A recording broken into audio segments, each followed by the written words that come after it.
Hello everyone, and welcome to a new video about poker. Today we are going to talk about a new tool on my website, Preflop Ranges for Cash Games.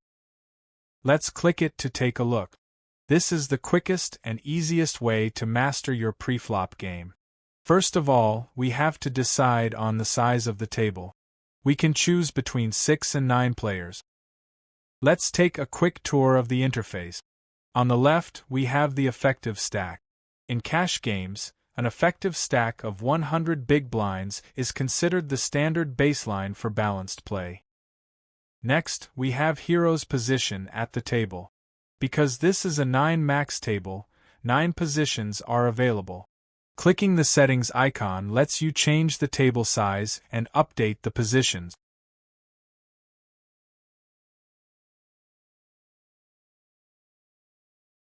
Now we have 6 positions. And as we can see, the table below has updated as well.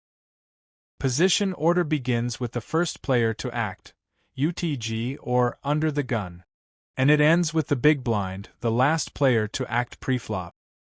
Every time we change the hero's position, the table updates to reflect it. At the same time, hero's range updates too. This is because ranges directly depend on position. The later the position, the wider the range. In addition to our position, the opponent's action is the other key factor that modifies our range. For example, let's assume we are the button. This is what our range looks like when no one has played yet. We are waiting for our turn to make an open raise.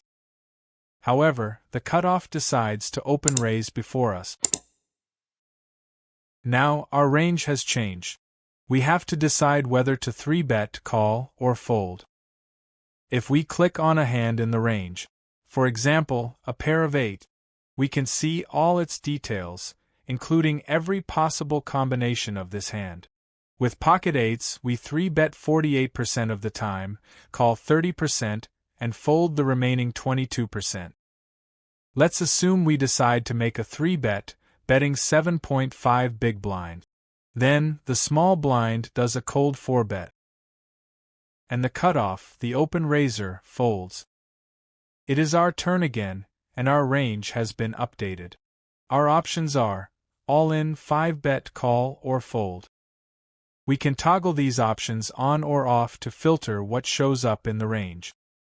If we look at the range, we can see that most of the hands are black or deactivated. This is because they have been removed from our range. Let's step back to understand this, removing our 3-bet. We select only 3-bet to isolate those hands in the range. This is what our 3-bet range looks like. Now, let's perform all the actions again. Keep an eye on our range to watch how it updates when the cutoff folds. This is how our range changes each time an opponent performs an action. Now let's go all in. Preflop is over. Since we're all in, no further preflop actions can be taken.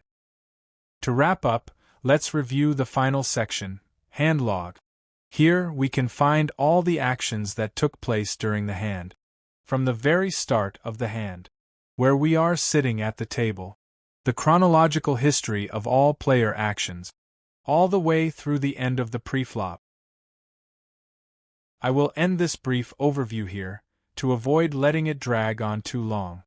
In the coming weeks, I will make new videos using real hands as examples. We reached the end of this tutorial. If you have any comments or questions, please write a comment below.